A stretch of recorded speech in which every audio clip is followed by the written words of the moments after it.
নমস্কার, আপনারা দেখছেন ইন্ডিয়া পোটেটো নিউজ। আজ মেদিনীপুর জেলার কালিকাপুর প্রগতিশীল আলু ব্যবসায়ী সমিতির 19তম বার্ষিক সম্মেলন অনুষ্ঠিত হলো কালিকাপুর সমিতির নিজ ভবনে।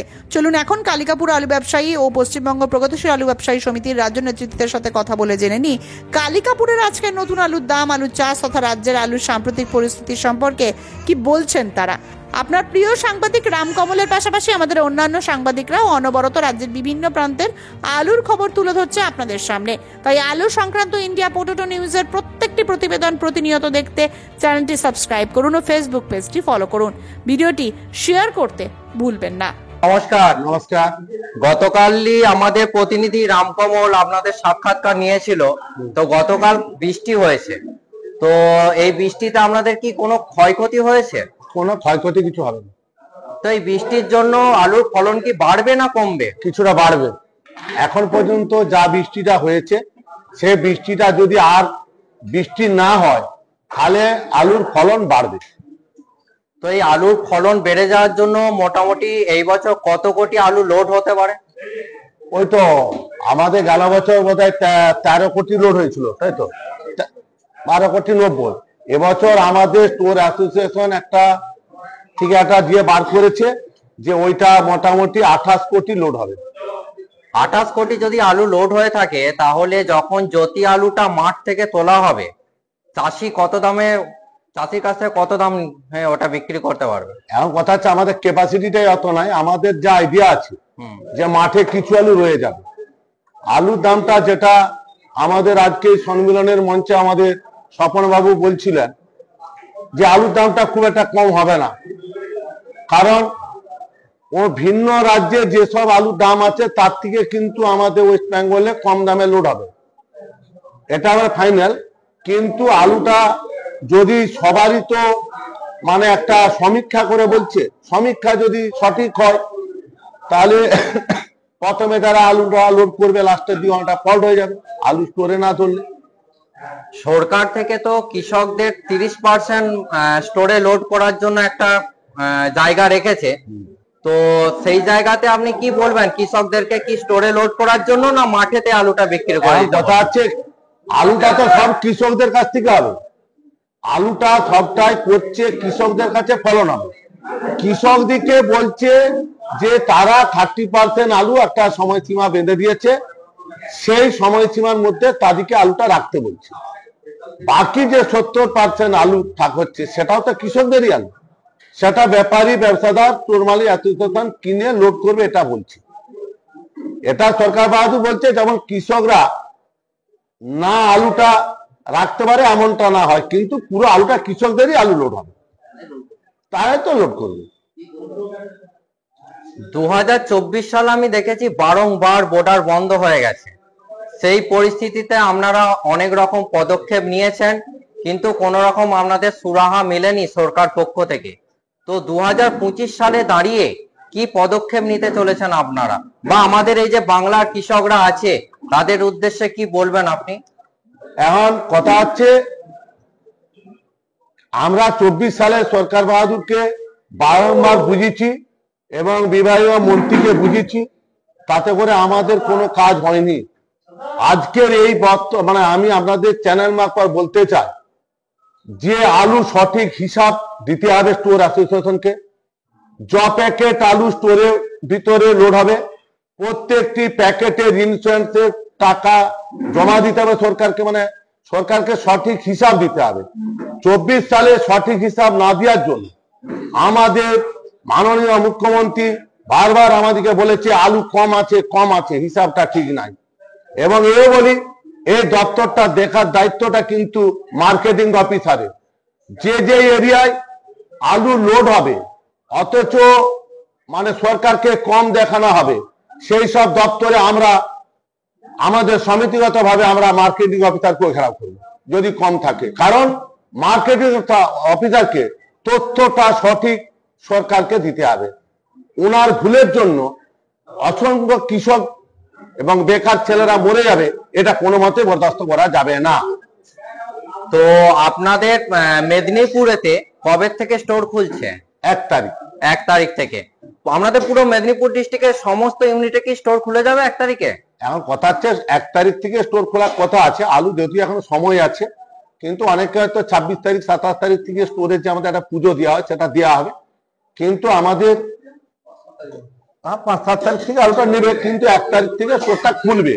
মানে 1 তারিখে আমাদের আন্দোলনটাই ছিল যে 1 তারিখের আগে আমরা স্টোর খুলতে দেব না, যার জন্য 1 তারিখের পর থেকে কেউ 1 তারিখে খুলবে, কেউ 5 তারিখ খুলবে, কেউ 4 তারিখ খুলবে। এবারে যেমন যে যে এরিয়ায় আলুটা হতে হবে তার উপরে সেইভাবে স্টোর খুলবে। তো আপনাদের এই টোটাল মেদিনীপুর ইউনিটে গত বছরের তুলনায় এবছর কি কোনো নতুন স্টোর হয়েছে, বেড়েছে কিছু? না, নতুন স্টোর আমাদের হয়নি। তাহলে ক্যাপাসিটি টোটাল কত আপনাদের? আমাদের ক্যাপাসিটি টোটালটা কত ছিল? 3 কোটি 60 লাখ ক্যাপাসিটি লোড হয়েছিল। গত বছরের তুলনায় এই বছর পশ্চিম মেদিনীপুরেতে বা পুরো মেদিনীপুর ডিস্ট্রিক্টে আপনার স্টোরের সংখ্যা কি বেড়েছে? না, বাড়েনি, একই আছে। একই আছে। তার টোটাল ক্যাপাসিটি কত আছে? ও তো 60 লক্ষ। 60 লক্ষ। তো এই বছর কি 60 লক্ষ ক্যাপাসিটি ওইটা পুরো লোড হয়ে যাবার কি আশঙ্কা আছে? হয়ে যাওয়া তো যা আলু মানে দিয়ে বলছে তাতে তো হয়ে যাওয়ার কথা হয়তো হতে পারে, হয়তো আলুটা ঢুকে যাবে, কারণ যেহেতু মেদিনীপুরে আমাদের স্টোরটা বেশি আছে, ক্যাপাসিটি বেশি আছে, জমি যেটা চাষ হয় তার থেকে ক্যাপাসিটি বেশি আছে। তবে আমার ব্যক্তিগত ধারণা, যদি আমার পশ্চিম মেদিনীপুর ফুল স্টোর ফুল লোড হয়ে যায় তাহলে আলুটা সব বেরাবে বলে আমার মনে হয়। সত্যি কথা বেরাবে বলে আমার মনে হয়। যদি বাইরের রাজ্যে রপ্তানি করা হয় তাতেও কি আলুটা বেরোবে না? বাইরের রাজ্যে তো বিভিন্ন জায়গার আলুটা আসছে, বাইরের রাজ্যেও তো কিছু কিছু চাষ হচ্ছে। এই যে 3 মাস যেই সময় সরকার আমাদের বর্ডারটা আটকানো হয়েছিল, সেই সময় ভিন্ন রাজ্যে সরকার যেখানে আলু হয়নি, আমাদের আলুটা যেখানে খায়, সেই সরকার ভর্তুকি দিয়েও তো কিছু আলু চাষ করেছে, চাষিদেরকে ভর্তুকি দিয়ে কিছু আলু চাষ করেছে, তাহলে তাদেরও তো কিছু আলু প্রোটেকশন হয়েছে। হরদেব সিং সাংঘার এস মার্কা ও সুখজিৎ সিং ভাট্টির বি মার্কা আলু বীজ বিক্রয়ের বিশ্বস্ত প্রতিষ্ঠান ঘোষাল এগ্রিকালচার এন্টারপ্রাইজ। দীর্ঘ 1 দশকেরও বেশি সময় ধরে প্রতিটি কৃষকের বিশ্বাসের আরেক নাম ঘোষাল এগ্রিকালচার এন্টারপ্রাইজ। খুচরো ও পাইকারি বীজ বিক্রয় করা হয়। প্রযত্নে শম্ভুনাথ ঘোষাল। আমাদের 2টি কাউন্টার আছে। হরদেব সিং সাংঘার এস মার্কা পিওর কাউন্টার ধনিয়াখালী হল স্টেশনের কাছে ঘোষাল মার্বেল সন্নিকট, এবং সুখজিৎ সিং ভাটির বি মার্কা pure counter Belmuri Hattala Hooghly. Mobile number 9434301523। তো বর্তমান দিনে দাঁড়িয়ে আজকের ডেটে পোগরাজ লোডিং দাম কত আছে আজকে? পোগরাজ আলু লোডিং দাম আছে 550 টাকা। 550 টাকা লোডিং দাম। তাহলে চাষির দাম কত হচ্ছে? 500। আমি বলছি দাম দাম কাল অবধি আলু লোড হচ্ছে 550 টাকা চাষির দাম। এই যে বৃষ্টিটা একটু হয়েছে, আলুটা খোলা যায়নি, যার জন্য কিছু দাম বেড়ে আজকে ওটা 600 টাকা লোডিং হচ্ছে। তাহলে এখন যে চাষির দামটা যেটা পাচ্ছে, এটা কি ন্যায্য দাম পাচ্ছে? এতে করে হিসাবে যা আলু হচ্ছে হয়ে ওই চাষি যে টাকাটা খরচা করে উঠবে বলে মনে হচ্ছে কি? তাহলে চাষি তো ধরুন এই 24 সালে তো আমরা 3500, 4000, 3000 করে বীজ বিক্রি হয়েছে, ওই দামে বীজটা কিনে চাষিরা কি এতে লাভবান হবে? কোনোদিনই হবে। তাহলে এর জন্য সরকার কি স্টেপ নিতে চলেছে, কি পদক্ষেপ নেবে? চাষিরা যদি লস খায়? এখন চাষিরা তো লস খাচ্ছে, সরকার নিশ্চিত, যেমন আমাদের স্টোরে কত আলু ছিল মার্কেটিং অফিসার দিকে দিয়ে ইনকোয়ারি করছিল, এর সরকারেরই দায়ী। এটা কিভাবে খোঁজ নিবে, কি করবে না করবে সেটা উনারই ব্যাপার। আমি জানতে চাই যে কোন রকম ইন্স্যুরেন্সের কি পরিষেবা দিচ্ছে সরকার থেকে? পরিষেবা তো উনি তো বলছেন, আমরা তো মানে টিভির মাধ্যমে বুঝতে পারছি, পেপার মাধ্যমে বুঝতে পারছি যে ইন্স্যুরেন্সের টাকা দিবে, কি দিবে না দিবে সেটা তো উনার ব্যাপার, আমরা বলতে পারবো। তো আজকে চন্দ্রকোনা টাউনেতে কি দাম আছে? চন্দ্রকোনা টাউনে দাম আছে, কাল অবধি লোড হয়েছিল 550 টাকা, আজকে বৃষ্টি হওয়ার জন্য আলুটা একটু কম খোলা হচ্ছে বলে আজকে 600 টাকা লোডিং হচ্ছে পোগরাজ আলু। গত বছরের তুলনায় এবছর চন্দ্রকোনা টাউনে কি বেশি আলু চাষ হয়েছে? বেশি চাষ কিছুটা বেড়েছে। কত পার্সেন্ট বেড়েছে? মোটামুটি 1-2%। ধন্যবাদ। স্যার নমস্কার। হ্যাঁ নমস্কার। স্যার আপনাদের চন্দ্রকোনা রোডে আজকে পয়েন্ট লোডিং দাম কত আছে পোগরাজের? আজকে চাষির দাম আছে আপনার 600 টাকা। 600 টাকা চাষির দাম। তাহলে গতকালের তুলনায় আজকে দামটা বেড়েছে। দাম বেশি আছে। ঝড় বৃষ্টি কি কালকে হয়েছে আপনাদের ওইদিকে? কালকে বৃষ্টি হয়েছে সামান্য। এই বৃষ্টিতে কি কোনো ক্ষয়ক্ষতির আশঙ্কা আছে? না না না, এই বৃষ্টিতে আলুর কোনো ক্ষতি নেই, বরং এই বৃষ্টিটা আলুর উপকার হবে, কারণ আমাদের রোডে কোনো শিলাবৃষ্টি হয়নি। এখনো পর্যন্ত ওখানে যে আলু উঠছে মোটামুটি কটা করে ফলন হচ্ছে বিঘা প্রতি? এখন ফলন হচ্ছে মোটামুটি আপনি ধরতে পারেন 5 থেকে 6 প্যাকেট পোগরাজ। আচ্ছা, আপনাদের ওখানে কবে থেকে স্টোর খুলবে? 1 তারিখ থেকে খুলে যাবে? 1 তারিখ থেকে সরকারি নির্দেশ রয়েছে, অনেক স্টোর 1 তারিখে খুলবে, আবার যেহেতু আলুটা এখনো পাকেনি অনেক স্টোর 5 তারিখ 6 তারিখ করে খুলবে। কৃষকদের উদ্দেশ্যে এবং ব্যবসাদারদের উদ্দেশ্যে আপনি কি বার্তা দিতে চান? শুনুন, আলুটা তো এখানে ফলন বেশি হবে, যেহেতু স্টোর আলুটা ক্লিয়ার হয়নি, এখনো আমাদের পশ্চিম মেদিনীপুরে স্টোর আলু রয়েছে, অতএব পোগরাজ আলুটা আমার মনে হয় যে 10% স্টোরে ঢুকবে। এইভাবে সংরক্ষণ করতে গেলে চাষিদের বা ব্যবসাদের চিন্তা ভাবনা করে সংরক্ষণ করা উচিত। যদি দাম বেশি হয় আমার মনে হয় লোড করা উচিত নয়, কারণ আলুর ফলন বেশি আছে। বিক্রি করে দিতে বলছেন? হ্যাঁ, চাষিদের মাঠে বিক্রি করাই ভালো। যদি দাম কম থাকে, আর দাম বেড়ে গেলে অবশ্যই চাষি বিক্রি করবে। ব্যবসাদারদের কি বলতে চাইছেন? ব্যবসার দিকে বলবো চিন্তা ভাবনা করে লোড করবেন, যদি দাম বেড়ে যায় চিন্তা ভাবনা করে লোড করবেন, কারণ বেশি দামে লোড করে আমাদের বিশেষ করে পশ্চিম মেদিনীপুর বাঁকুড়ার আমরা যে উড়িষ্যা বিহার ঝাড়খণ্ড পাঠাই, আমাদের মার্কেটটা ছোট হয়ে গেছে। আলু যদি অধিক লোড হয়ে যায় সারা বছর বিক্রি করলে আলুটা শেষ হবে না, অতএব চিন্তা ভাবনা করে ব্যবসা করা উচিত।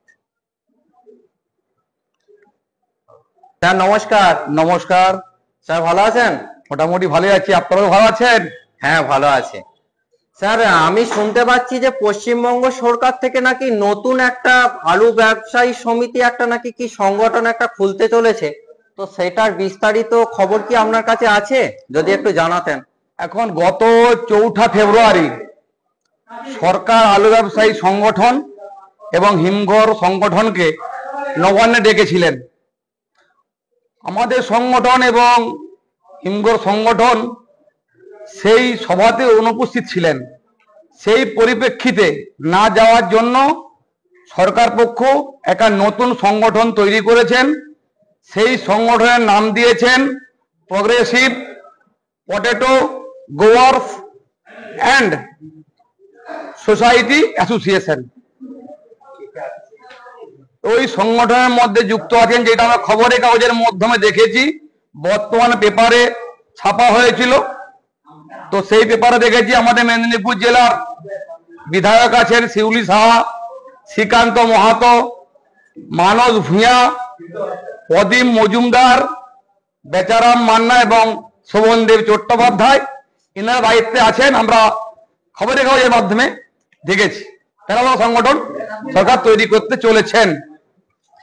কিন্তু একটা কথা বলি, সরকার যতই নতুন সংগঠন তৈরি করুক না কেন, বিগত দিনে 34 বছরের বামফ্রন্ট সরকারও তৈরি করতে চেয়েছিলেন প্যারালাল সংগঠন, কিন্তু তৈরি করতে পারেনি।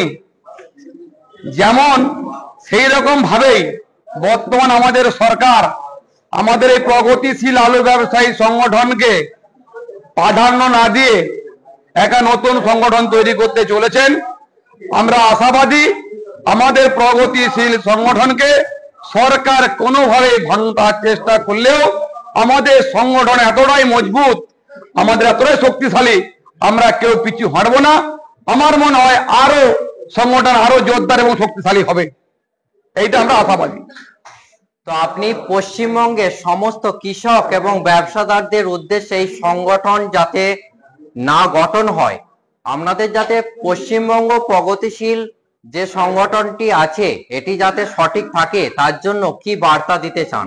আমরা তো বার্তা আগে থেকে আমাদের গত রবিবার আমাদের পশ্চিমবঙ্গ প্রগতিশীল আলু ব্যবসায়ী সমিতির মিটিং হয়েছিল হাওড়া ডিস্ট্রিক্টে উদয়নারায়ণপুরে। আমাদের সেখানেও সিদ্ধান্ত হয়েছে আমাদের সংগঠন সরকার প্যারালাল তৈরি করলেও আমরা ওই সংগঠনের সাথে যুক্ত থাকবো না। আমরা কৃষক সংরক্ষণকারী আলু ব্যবসায়ী, আমরা ত্রিপাক্ষিক ভাবে আমাদের যে সংগঠন আছে দীর্ঘ 1991 সাল থেকে যে সংগঠন, আমরা তিল তিল করে গড়ে তুলেছি। আজকে এই সংগঠন আমাদের একটা বট বৃক্ষে পরিণত হয়েছে।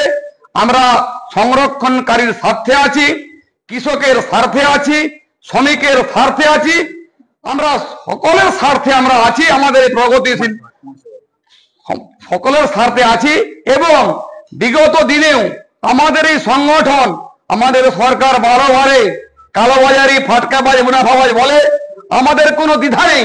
আমরা কিন্তু সমাজের মানুষ, সামাজিক কাজে আমরা দায়বদ্ধতা। সেই জন্য আমাদের মেদিনীপুর জেলায় আজ যেখানে 19তম সম্মেলনে আমরা উপস্থিত হয়েছি, এই মেদিনীপুর জেলার একটি শাখা কালিকাপুর আলু ব্যবসায়ী সমিতি, এইখানেও আমাদের গত 2024 সালে 130 জন রক্তদান করেছেন এবং বিভিন্ন সময়ে সামাজিক কালে কখনো রক্তদান শিবির, কখনো স্বাস্থ্য শিবির, কখনো চক্ষু অপারেশন শিবির, কখনো দুস্থ মানুষের পাশে সাহায্য এবং বস্ত্র বিতরণ, বিভিন্ন খাতে সামাজিকমূলক কাজে আমাদের এই প্রগতিশীল আলু ব্যবসায়ী সংগঠন আছে, থাকবে। আমরা কোনোদিনও ভাঙতে পারবো না। আমরা আরো দীর্ঘ শক্তিশালী হয়ে উঠবো। সরকার যতই চেষ্টা করুক, আমাদের এই সংগঠনকে ভাঙতে পারবে না।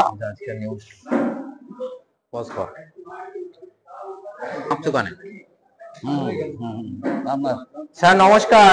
নমস্কার। আজ আপনাদের সাধারণ সভাতে কি কি বিষয় নিয়ে আলোচনা হলো? আজ আমাদের 19তম সম্মেলন। আলাপ আলোচনা বলতে আজকে আমাদের নতুন কমিটি তৈরির প্রস্তুতি পর্ব নেওয়া হয়েছে। নতুন করে কমিটি আসবে। এটা 2 বছরের জন্য কমিটি, 3 বছর ছিল, এবার 2 বছরের জন্য কমিটি আমার নতুন করে আসবে। সেই সব বিষয়ে আলোচনা হলো। তো আজকে আপনাদের এই 19তম সম্মেলনে অতিথিবৃন্দ কে কে ছিলেন? অতিথিবৃন্দ ছিলেন আমাদের বিধায়ক অরূপ ধারা মহাশয় ছিলেন, এবং পঞ্চায়েত প্রধান মহাশয় ছিলেন, এবং আমার উপপ্রধান মহাশয় ছিলেন, পঞ্চায়েত সদস্য ছিলেন, এবং পঞ্চায়েত সমিতির সভাপতি ছিলেন, এবং আমাদের জেলা নেতৃত্ব ছিলেন। আমাদের প্রগতিশীল আলু ব্যবসায়ী সমিতির জেলা সভাপতি অসিত পাল মহাশয় ছিলেন, এবং আমাদের রাজ্য কমিটিতে আছেন স্বপন পুরা মহাশয় ছিলেন, চন্দ্রকোনা ইউনিটের সভাপতি ছিলেন মুকুল ঘোষ মহাশয় ছিলেন, এবং কালিকা কৃপা ইউনিটের সভাপতি সম্পাদক ছিলেন। তো আমি এরপর চলে আসবো যে কালিকাপুর ইউনিটের চাষ সম্বন্ধে আমি একটু জানতে চাইবো যে আগের বছরের তুলনায় এই বছর চাষ বেড়েছে না কমেছে? আমাদের এখানে চাষ কমেনি, আমাদের চাষ বড় 5-6% বেড়েছে, কমার দিকে নাই। এখানে মূলত কি কি প্রজাতির আলু চাষ করা হয়? এখানে প্রজাতি বলতে পোগরাই চাষটা কম হয়, আমাদের কেবাইশ আলু আর জ্যোতি আলু চাষটা বেশি হয়। এখন কি আলু উঠছে, নতুন আলু? না, এখন শুরু হয়নি। আমাদের কবে থেকে উঠার সম্ভাবনা আছে? আমাদের কালিকাপুর ইউনিটে পোগরাই চাষটা কম আছে, আমাদের পাশে একটু চলে গেলে 2-4 গুলো চলে গেলে পোগরাই চাষটা আছে। না, আমি জ্যোতি আলুটা জানতে চাইছি। জ্যোতি আলু আমাদের লেট আছে বলতে 1 মার্চ স্টোর করবে, টুকটা শুরু হবে 5-6 তারিখ থেকে শুরু হয়ে যাবে ব্যাপক। সারা রাজ্যে বৃষ্টি হয়েছে হালকা ফুলকা ভাবে সর্বত্রই, তো এই বৃষ্টির জন্য কোন রকম ক্ষতি হবে না বরঞ্চ উল্টে লাভবান হবে? ক্ষতি কিছু নাই, লাভ হবে। নামি আলুগুলার ফলনটা বাড়বে, অন্তত 20 কিলো 30 কিলো এক বস্তা আলু বেড়ে যেতে পারে। যা অবস্থা, আলুর ভবিষ্যৎ অন্ধকার। তো সারা বাংলাতে এই বছর কত আলু লোড হতে পারে কি মনে করছেন? সেটা বলতে পারবো না, সে আমার নেতৃত্ব বলবে। আর নানা ভাষা নানা মতো নানা পরিধান, বিবিধের মাঝে তখন মিলালাম। এখন কিছু বলার নাই। আলু কৃষক একরকম ভাবছে, ব্যবসায়ীরা একরকম ভাবছে, স্টোর মালিক একরকম ভাবছে, ওদের বলে এরকম ভাবনা।